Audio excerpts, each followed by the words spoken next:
And ever since then, I'd always like put on a Hound Dog record if he came in the house. And Uh-huh. he'd always come around the corner. Hey, hey, recognize that? Just within 5 seconds of it, because he was a slide player. He's like, nah, nah, nah, nah, nah, nah. He'd be like, what? I know that. It's like a call. It's like a chicken call or something. Yeah. It's like the pig call. But yeah, I don't know. I just cannot. The only kind of modern music I get into is industrial noise, and if it's not just completely erratic, you know, monstrosities of, you know, electronic massacres, Hmm. you know, embryonic massacres, then I can't get into it. What was the thing from the record label where the guy mentioned the band? About This Product is my favorite. He's out of Austin, Texas, and his stuff is like, most people consider it, if you're not into that kind of stuff, then they'd hear it and they'd be like, what is that? It's garbage. It's unlistenable. But for me, it's like, it sounds like music to me. Hmm. I love it. I crank it up. Can't get enough. It The way to describe his music, it sounds like 10 phone modems all going on at once. It sounds beautiful to me. I Hmm. mean, there's no rhythm, there's no melody, there's no nothing. It's all just, it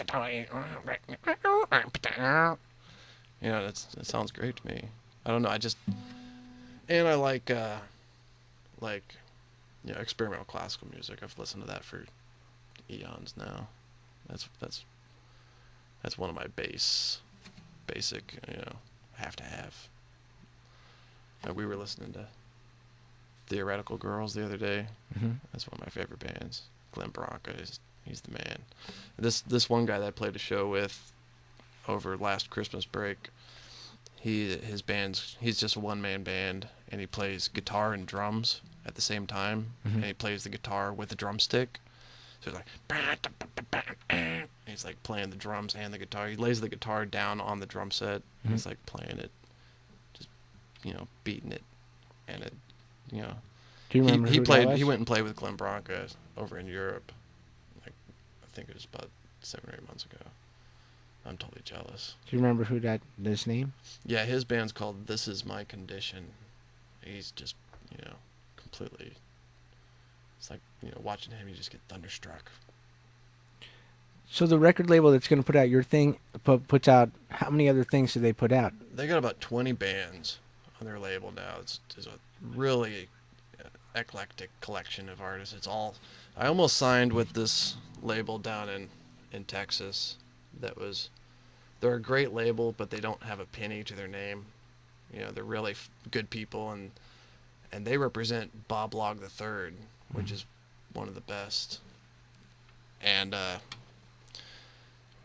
Bob Log the Third is he plays in a spacesuit, and he plays like old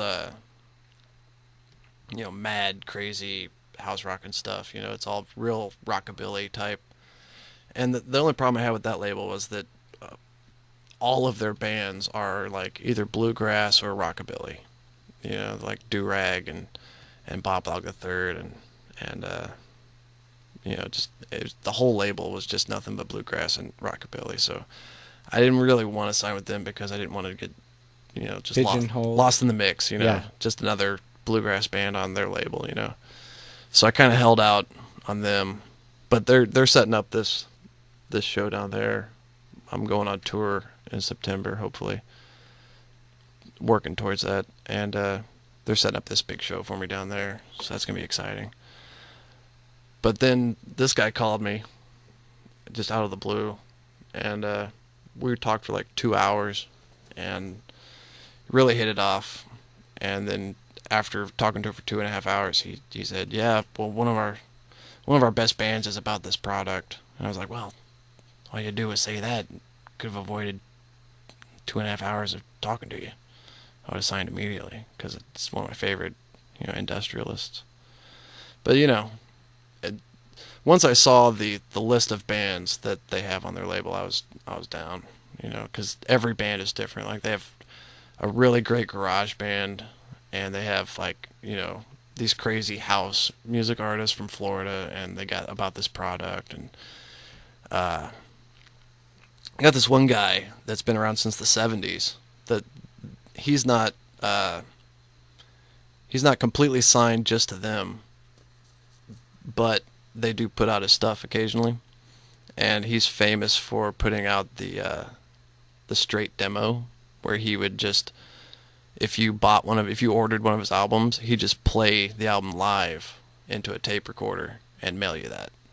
Oh yeah. Like every single one. I can never remember his name. Oh yeah, I heard about that. Yeah, guy. he's yeah, huge. yeah. He's huge, and they put out some of his stuff on occasion, and That someone told me that something about in the Daniel Johnson movie that he couldn't figure out how to do something. So whenever for a while he was doing that. Every time someone asked for a copy, he'd just play he it did. again. Yeah, you're right. did You're that. right. Yeah. He was totally like that. Yeah. Yeah, he gave his only demo away. Yeah. That's rocking, you know. I'm totally into it with that kind of style. Yeah. You know, the more DIY and the more just funky, I'm with it. The more corporate and mainline, and I just starts making me gag. So it's like,